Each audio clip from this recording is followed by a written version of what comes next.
Iminungkahi ni Senador Raffy Tulfo na ilista online ang mga benepisyaryo ng government assistance to students and teachers in private education o ang tuition subsidy program ng Department of Education.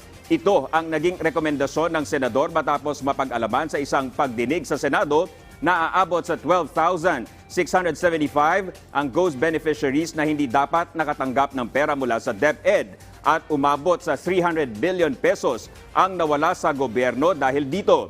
Giit ni Tulfo, dapat magkaroon ng transparency para maiwasan na ang pagkakaroon ng mga peking benepisyaryo. Dagdag pa niya, tanging ang DepEd at ang Private Education Assistance Committee o PEAC lang sa ngayon ang nakakaalam ng listahan ng mga estudyanteng binibigyan ng tuition subsidy, kaya hindi imposible na magkaroon ng katiwalian. Iminungkahi rin ni Tulfo ang pagsusubite ng DepEd ng financial statement ng PEAC sa Commission on Audit.